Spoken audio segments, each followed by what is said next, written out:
L'Église catholique fait mémoire du bienheureux Alain de la Roche et de Saint-Pierre Clavet. Bonne fête à tous les Alains et aussi à la grande famille des groupes et des équipes du Rosaire. En effet, la prière et la méditation d'Évangile, le vrai sens du Rosaire, le chapelet, doit beaucoup au bienheureux Alain de la Roche, un dominicain breton né vers 1428, près de Pleuay-sur-Rance. Entré au couvent des prêcheurs de Dinan, il sera dans sa prédication le théologien de la spiritualité du Rosaire. Alain de la Roche quitte bientôt la Bretagne pour des études à Paris. On le retrouve professeur de théologie à Lille puis aux Pays-Bas.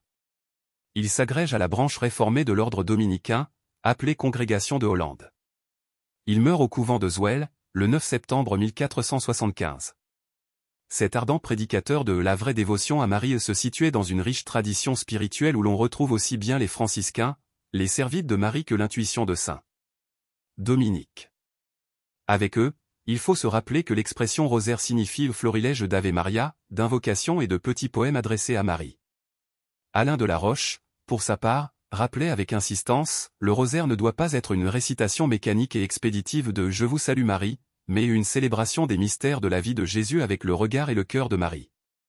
Il semble bien que c'est à lui, le prédicateur breton, que l'on doive la constitution des 15 mystères, joyeux, douloureux et glorieux, en référence à l'incarnation, à la passion et à la résurrection du Seigneur. Saint-Pierre Clavet.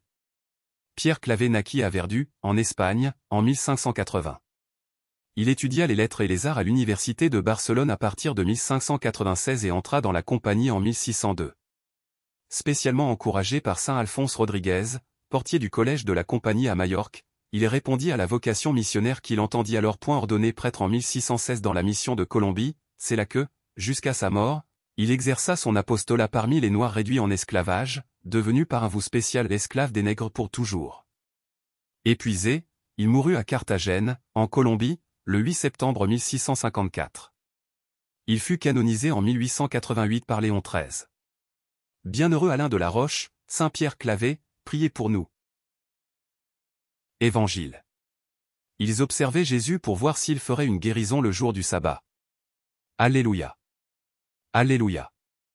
Mes brebis écoutent ma voix, dit le Seigneur. Moi, je les connais, et elles me suivent. Alléluia.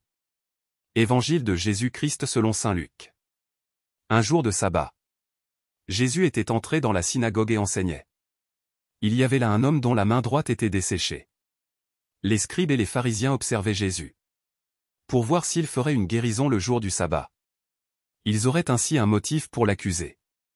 Mais lui connaissait leur raisonnement. Et il dit à l'homme qui avait la main desséchée.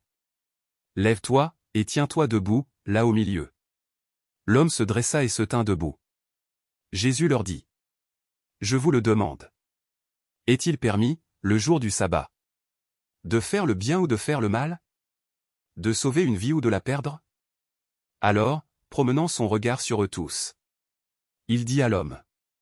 Étends la main. Il le fit, et sa main redevint normale. Quant à eux, ils furent remplis de fureur. Et ils discutaient entre eux sur ce qu'ils feraient à Jésus. Acclamons la parole de Dieu. Louange à toi Seigneur Jésus.